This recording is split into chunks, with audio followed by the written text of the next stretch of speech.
Video, I will be taking a look at the three governor races up for re-election in the 2023 elections in the governors. So those states are Kentucky, Mississippi, and Louisiana.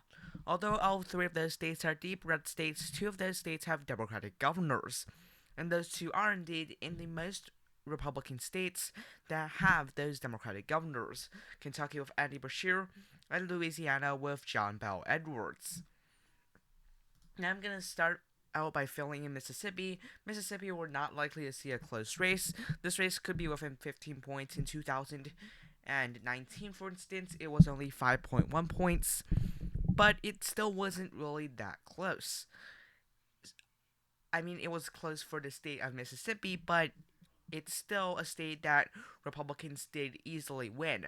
Although Democrats were actually trying to win that race, it wasn't really ever gonna go for the Democratic Party, and I don't think they will try and win this race in 2023. Democrats are defending two races: Louisiana with John Bel Edwards and Kentucky with Andy Beshear. Now, right now, the candidate with the better chance of winning right now is Andy Beshear. John Bel Edwards, I don't think is gonna win. Louisiana is unlikely to actually re-elect him. In 2015, he won by a very large margin of 56.1% of the vote to the Republicans' 43.9%. Now, previously, there was a Republican governor who was even able to win the county of New Orleans, which was really interesting. And John Bel Edwards did have a far more less significant margin. It was only a 10,000 vote difference. Now, it was still impressive for a Democrat, obviously, but still not necessarily the best considering his 2015 performance. 2023 will be getting close to the 2024 presidential election, and I think that issues like abortion will go away, and that may not help the Democrats because rising inflation could still be a thing. Unemployment being pretty high could also be a problem for the Democratic Party. So that would be for the state of Louisiana. Now for this election, my personal belief is that for Louisiana, it will be a likely margin for the Republican Party. It will be about 5 or 6 points, the margin that we saw in the state of Mississippi in 2019. Kentucky is a really close one. If you look at the Kentucky elections, Andy Beshear won by a very small margin. It was only 0.3 something percent. He was able to do pretty well, but that was because of Matt Bevin partially not being the best candidate in 2015. He did win by the largest of all margins. It was Kentucky. It was a 9-point margin. And have you heard of the name Steve Beshear before? Well, if you live in Kentucky, you probably have. Steve Beshear was someone who was really popular. He won 55% of vote in 2011 in that same Kentucky governor race. 2007, he won 58%.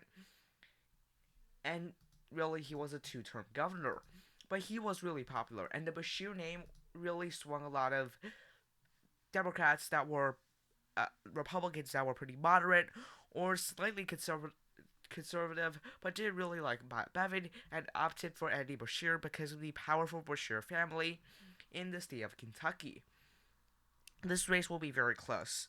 Well, on one hand, Republicans have division going for them. It will be really hard to really see a split ballot because previously people were more likely to say that, you know what, I might support a Republican at the presidential level, but I might support a Democrat on the governor's level. But that is less likely in an election like this when polarization is a big problem for both parties. And Andy Beshear only won by 5,000 votes, so it wasn't that significant of a margin to begin with. However, Beshear still has a pretty good reputation as a moderate Democrat in the state. In fact, a conservative Democrat.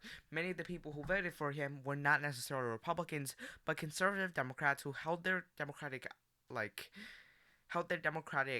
registration, but really in large part voted for the Republican Party. He was able to do very well in that, and he was able to actually defeat Matt Bevin. 2023 will be very close. Republicans have a couple of candidates. They're definitely going to nominate Andy Beshear. Now, in the hypothetical polling, there's really only been one, and we don't really know who the Republican candidate is going to be. More polling and other data is necessary for me to characterize this election. But regardless, I'm just gonna put this as still Republican for now. It will be very close. It will be interesting to see how much voters would actually be willing to vote for a Republican president, a Republican senator, and a Democratic governor. Thank you for watching. Have a nice day. Goodbye.